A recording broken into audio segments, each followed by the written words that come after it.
morning mga kagulay.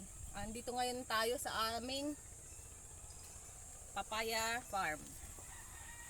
Mga 2 years old na tong mga papaya natin. So, makikita natin ngayon itong maliit na papaya. Kuhanin na natin to. Ito kinakain to ng ano eh. Pag mga may ganitong spot.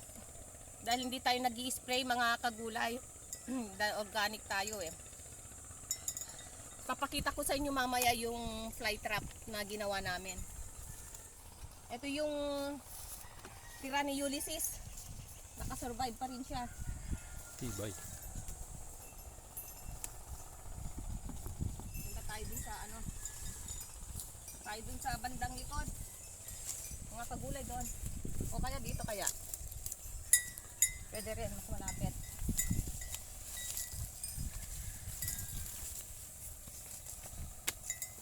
Yan, halos ilang feet siguro to, mga 6. Yummy!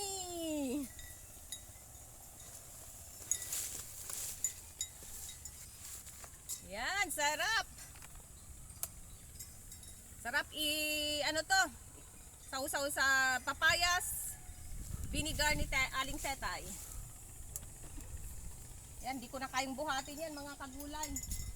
Papakita ko na lang sa inyo yung mga ibang mahangin. Dito yung malalaki eh. Dito yung mga ano namin, kamoteng tawag dyan. Intercrop. Yung orange to eh. Carrot. Carrot, kamote, tawag nila dito. Intercrop namin. Mga gulay oh. Laki. Yan.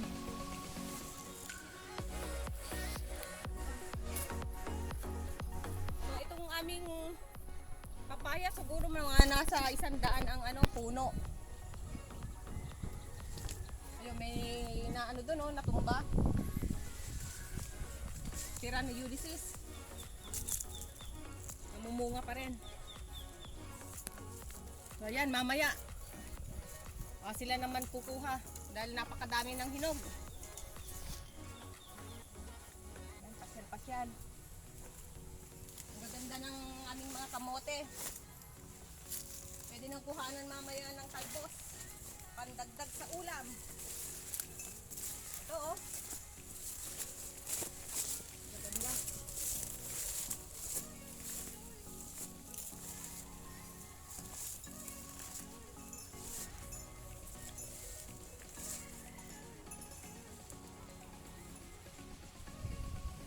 Yan ang ating tour sa papaya farm.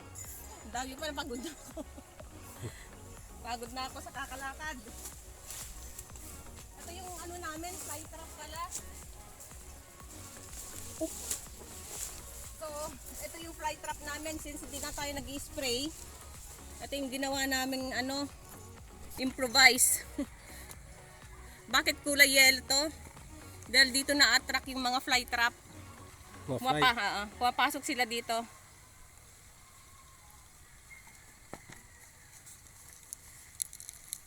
Dito tayo sa mga sacrificial fruit. Nasaan na?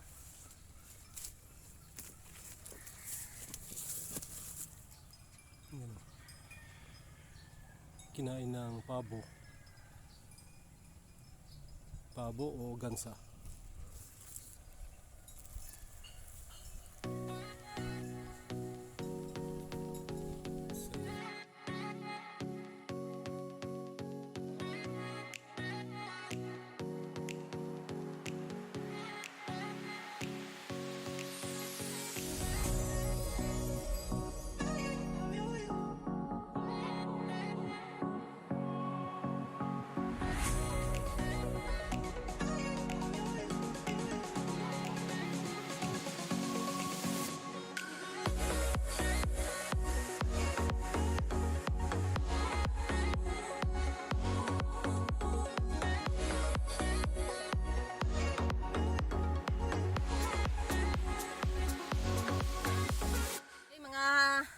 gulay. Pagod na si Aling Tetay.